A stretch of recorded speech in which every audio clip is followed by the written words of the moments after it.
இப்போது புதிய அறிமுகம் அச்சி ஹோட்டல் சாம்பார் 50 கிராம் ரூபாய் 20 மட்டுமே. அனைவருக்கும் இதயத்தின் பொங்கல் நல்வாழ்த்துக்கள்.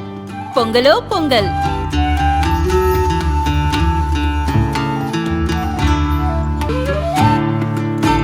அனைவருக்கும் இதயம் மந்த்ராவின் பொங்கல் தின நல்வாழ்த்துக்கள். பொங்கலோ பொங்கல். 2 ஸ்பூன் போதும். Lion date syrup. இதுல அயன், ஃபைபர், விட்டமின்ஸ், நோய் எதிர்ப்பு சக்தி அதிகமா இருக்கு. Lion date syrup. வணக்கம். செய்திச் சுருக்கம். தேமுதிக புதிய தமிழகம் கட்சிகளுடன் நாகேந்திரன் கூட்டணி பேச்சுவார்த்தை. தமிழக சட்டசபை தேர்தல் அறிவிப்பு அடுத்த மாதம் வெளியாகும் என எதிர்பார்க்கப்படுகிறது. இதனால் அரசியல் கட்சிகள் கூட்டணியை இறுதி செய்யும் பணியில் தீவிரமாக ஈடுபட்டுள்ளன. அதிமுக, பாரதிய ஜனதா தலைமையிலான தேசிய ஜனநாயக கூட்டணியில் பாமக, அமமுக, தமாக போன்ற கட்சிகள் இணைந்துள்ளன. மேலும் சில கட்சிகளை கொண்டுவர முயற்சிகள் நடந்து வருகின்றன. குறிப்பாக பிரேமலதா தலைமையிலான தேமுதிகவையும் கிருஷ்ணசாமி தலைமையிலான புதிய தமிழகம் கட்சியையும் சேர்க்க பேச்சு நடந்து வருகிறது. இந்நிலையில் குடியரசு தினத்தை ஒட்டி கவர்னர் ரவி தேநீர் விருந்துக்கு ஏற்பாடு செய்திருந்தார். இதில் நயினார் நாகேந்திரன், சுதீஷ், கிருஷ்ணசாமி உள்ளிட்டோர் பங்கேற்றனர். தேநீர் விருந்து முடிந்ததும் நயினார் நாகேந்திரன், பாரதிய ஜனதா மேலிட பொறுப்பாளர் அரவிந்த் மேனன் ஆகியோர் சுதீஷிடம் 10 நிமிடங்களுக்கு மேலாக தனியே பேசினர். கடந்த லோக்சபா தேர்தலில் அதிமுக கூட்டணியில் அங்கம் வகித்த போது ஏற்பட்ட மனக்கசப்புகள் தொடர்பாக நயினாரிடம் சுதீஷ் மனம் விட்டு பேசியதாக கூறப்படுகிறது. அதேபோல் புதிய தமிழகம் கட்சித் தலைவர் கிருஷ்ணசாமியுடனும் நயினார் நாகேந்திரன், அரவிந்த் மேனன் தனியாக பேசினர். சந்திப்பு முடிந்து புறப்பட்ட போது இதுகுறித்து பதிலளிக்க சுதீஷ் மறுத்துவிட்டார். நயினார் நாகேந்திரன் கூறுகையில், தேமுதிக பொருளாளர் சுதீஷ் எனக்கு நல்ல நண்பர். தற்செயலாக இந்த நிகழ்வில் சந்தித்தோம். அப்போது அரசியல் எதுவும் பேசவில்லை. இன்று நடந்தது முழுக்க முழுக்க தேநீர் விருந்துதான் என்றார். மூலப்பத்திரம் எங்கே? இனி பத்திரப்பதிவு இன்ச் நகராது. வரப்போகிறது புதிய நடைமுறை. தமிழக அரசு கொண்டு வந்த பத்திரப்பதிவு சட்டத்திருத்த மசோதாவுக்கு ஜனாதிபதி திரௌபதி முர்மு ஒப்புதல் அளித்துள்ளார். பத்திரப்பதிவு முறைகேடுகளை தடுப்பதும் போலி ஆவணங்கள் மூலம் சொத்துக்களை பதிவு செய்வதை தவிர்ப்பதும் இந்த சட்டத்தின் நோக்கமாகும். இதற்கு முன் மோசடியில் ஈடுபடும் நபர்கள் அசல் ஆவணம் தொலைந்துவிட்டதாக கூறி நகல் ஆவணத்தை வைத்து சொத்து பதிவுகளை முறைகேடாக செய்து வந்தனர். இனி அப்படி செய்ய முடியாது. பத்திரப்பதிவுக்கு முன் கடைபிடிக்க வேண்டிய புதிய சட்டம் தமிழகத்தில் அமலுக்கு வர உள்ளது. இதன்படி இனி ஒரு சொத்தை விற்பனை செய்யவோ அல்லது தானமாக வழங்கவோ பத்திரப்பதிவு அலுவலகத்திற்கு செல்லும்போது அதன் மூலப்பத்திரம் கட்டாயம் இருக்க வேண்டும். மூலப்பத்திரம் எனப்படும் அசல் ஆவணம் இல்லாமல் நகல் ஆவணங்களை வைத்து பதிவு செய்ய முடியாது. ஒருவேளை சொத்தின் அசல் ஆவணம் தொலைந்து போயிருந்தால் உள்ளூர் நாளிதழில் அறிவிப்பு வெளியிட வேண்டும். ஆவணத்தை கண்டறிய முடியவில்லை என காவல்துறை வழங்கிய சான்றிதழை சமர்ப்பிக்க வேண்டும். மூதாதையர் சொத்தாக இருந்து அதற்கு முறையான மூலப்பத்திரம் இல்லாத பட்சத்தில் வருவாய்த்துறையால் வழங்கப்பட்ட பட்டா சமர்ப்பிக்கப்பட்டால் மட்டுமே பத்திரப்பதிவு அனுமதிக்கப்படும். விற்பனை செய்யவிருக்கும் சொத்து வங்கியில் அல்லது வேறொருவரிடம் அடமானம் வைக்கப்பட்டிருந்தால் அடமானம் பெற்றவரிடமிருந்து தடையில்லா சான்று பெற்று சமர்ப்பிக்க வேண்டும். அடுத்து பத்திரப்பதிவுக்காக சார்பதிவாளரிடம் ஆவணங்களை தாக்கல் செய்வதற்கு 10 நாட்களுக்கு முன்பாக பெறப்பட்ட வில்லங்க சான்றிதழை சமர்ப்பிக்க வேண்டும். இந்த நடைமுறைகள் ஒரு சொத்தின் உரிமையாளர்கள் மட்டுமே தங்கள் சொத்துக்களை பரிமாற்றம் செய்ய முடியும் என்பதை உறுதி செய்கிறது. போலி ஆவணங்கள் மூலம் நில அபகரிப்பு செய்வதை இந்த சட்டம் தடுக்கும் என எதிர்பார்க்கப்படுகிறது.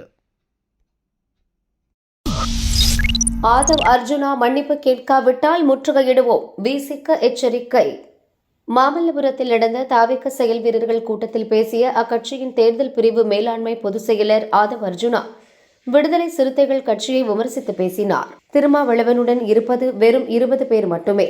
அவரை அடியாள் போன்று திமுக நடத்துகிறது என்றார். இதற்கு விசிகவினர் கடும் எதிர்ப்பு தெரிவித்தனர். தாவேக தலைவர் விஜயும் தேவையில்லாமல் விசிகவினரை ஏன் சீண்ட வேண்டும் என அறிவுறுத்த ஆதவ் அர்ஜுனா நேற்று முன்தினம் இரவு அறிக்கை வெளியிட்டார். அதில் திருமாவளவன் மீது எனக்கு மரியாதை உண்டு.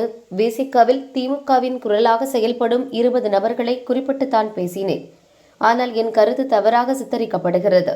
திமுகவின் திரும்பு அரசியலில் விசிகவினர் சிக்கிவிடக்கூடாது என தெரிவித்தார். ஆனாலும் விசிகவினர் ஆதவ் அர்ஜுனா மன்னிப்பு கேட்க வேண்டும். இல்லை என்றால் அவர் எந்த ஊருக்கு பிரச்சாரத்திற்கு வந்தாலும் முற்றுகையிடுவோம். அவர் மன்னிப்பு கேட்பது தாவேகாவிற்கும் நல்லது என கூறியுள்ளார். 2 நாளில் 410 கோடி ரூபாய்க்கு டாஸ்மாக் மது விற்பனை. குடியரசு தினத்தை முன்னிட்டு நேற்று டாஸ்மாக் கடைகளுக்கு விடுமுறை அளிக்கப்பட்டது. இதையடுத்து மது பிரியர்கள் நேற்று முன்தினம் தங்களுக்கு தேவையான மது வகைகளை முன்கூட்டியே வாங்கி குவித்தனர். அந்த வகையில் நேற்று முன்தினம் ஒரே நாளில் 220 கோடி ரூபாய்க்கு மது வகைகள் விற்பனையாகின. 24ஆம் தேதி சனிக்கிழமை 190 கோடி ரூபாய்க்கு மது விற்பனை நடந்துள்ளது. ஆண்டுக்கு 8 நாட்கள் மட்டுமே டாஸ்மாக் மதுக்கடைகளுக்கு விடுமுறை அளிக்கப்படுவதால் விடுமுறைக்கு முந்தைய நாட்களில் வழக்கத்தை விட மது விற்பனை அதிகம் நடக்கும். கடந்த ஆண்டு ஜனவரி 25ஆம் தேதி 200 கோடி ரூபாய்க்கு மதுபான விற்பனை நடந்த நிலையில் இந்த ஆண்டு விற்பனை 220 கோடி ரூபாயாக உயர்ந்துள்ளது. அந்த வகையில் கடந்த சனி, ஞாயிற்றுக்கிழமை ஆகிய 2 நாட்களில் மட்டும் டாஸ்மாகில் 410 கோடி ரூபாய்க்கு மது வகைகள் விற்பனையாகியுள்ளன. தென் மாவட்டங்களில் இன்று மழைக்கு வாய்ப்பு. தமிழகத்தின் அநேக இடங்களில் லேசான மழை பதிவாகியுள்ளது. கடந்த 24 மணி நேரத்தில் அதிகபட்சமாக செங்கல்பட்டு அடுத்த மாமல்லபுரத்தில் 7 சென்டிமீட்டர் மழை பெய்துள்ளது. சென்னை ஈஞ்சம்பாக்கத்தில் 5 சென்டிமீட்டர், ஒக்கியம் துரைப்பாக்கத்தில் 2 சென்டிமீட்டர் மழை பதிவாகியுள்ளது. கேரளாவை ஒட்டிய தென்கிழக்கு அரபிக்கடலில் வளிமண்டல கீழடுக்கு சுழற்சி நிலவுவதால் மேற்கு தொடர்ச்சி மலையை ஒட்டிய மாவட்டங்கள், தமிழகத்தின் தென் மாவட்டங்களில் இன்று லேசான மழை பெய்யும். மாநிலத்தின் பிற பகுதிகளில் வறண்ட வானிலை நிலவும். நாளை முதல் 30ஆம் தேதி வரை தமிழகம், புதுச்சேரியில் வறண்ட வானிலையும், பிப்ரவரி 1ஆம் தேதி லேசான மழை பெய்யும் எனவும் வானிலை ஆய்வு மையம் அறிவித்துள்ளது. பத்ரிநாத், கேதார்நாத் கோயில்களில் இந்துக்கள் அல்லாதோர் நுழைய தடை. உத்தராகண்ட் மாநிலத்தில் முதல்வர் புஷ்கர் சிங் தாமி தலைமையில் பாஜக ஆட்சி நடக்கிறது. இங்குள்ள பத்ரிநாத், கேதார்நாத், கங்கோத்ரி, யமுனோத்ரி ஆகியவை சார்தாம் என்று அழைக்கப்படுகின்றன. இந்நிலையில் பத்ரிநாத், கேதார்நாத் கோயில்களில் இந்து அல்லாதோர் நுழைய தடை விதிக்கப்படுவதாக கோயில் நிர்வாக தலைவர் ஹேமந்த் திவேதி தெரிவித்துள்ளார். அவர் கூறியதாவது: பத்ரிநாத், கேதார்நாத் கோயில்கள் மற்றும் கோயில் நிர்வாக குழுவின் கட்டுப்பாட்டில் உள்ள மற்ற கோயில்களில் இந்து அல்லாதோர் நுழைய தடை விதிக்கப்படுகிறது. இது தொடர்பான தீர்மானம் நிர்வாக குழுவின் வாரிய கூட்டத்தில் நிறைவேற்றப்படும். குளிர்காலத்தை முன்னிட்டு 6 மாதங்களாக மூடப்பட்டிருந்த பத்ரிநாத் கோயில் நடை ஏப்ரல் 23இல் பக்தர்களுக்காக மீண்டும் திறக்கப்படும் என கூறினார். இதன்படி 100 ஆண்டுகள் பழமையான பத்ரிநாத், கேதார்நாத் உள்ளிட்ட கோயில்களில் இந்துக்கள் மட்டுமே இனி அனுமதிக்கப்படுவர். அமெரிக்காவை மிரட்டும் பனிப்புயல், அவசர நிலை பிரகடனம், 11,500 விமானங்கள் ரத்து. அமெரிக்காவில் வின்டர் ஸ்டார்ம் எனப்படும் குளிர்கால புயல் கடுமையான தாக்கத்தை ஏற்படுத்தி வருகிறது. நியூ மெக்சிகோ முதல் நியூ இங்கிலாந்து வரை கனமழை, பனிப்பொழிவு, உறைபனி தாக்கி வருவதால் மக்கள் கடும் சிரமத்திற்கு ஆளாகியுள்ளனர். பனிப்புயல் காரணமாக பல மாகாணங்களில் 14 பேர் வரை உயிரிழந்துள்ளதாக தகவல் வெளியாகியுள்ளது. மரங்கள், மின் கம்பங்களில் பனி உறைந்துள்ளதால் நாடு முழுதும் 10 லட்சத்துக்கும் மேற்பட்ட வீடுகள் மற்றும் வணிக வளாகங்களில் மின்தடை ஏற்பட்டுள்ளது. வாஷிங்டன் முதல் நியூயார்க், பாஸ்டன் வரை 2 அடி வரை பனி பெய்துள்ளது. இதனால் 15க்கும் மேற்பட்ட மாகாணங்களில் அவசர நிலை அறிவிக்கப்பட்டுள்ளது.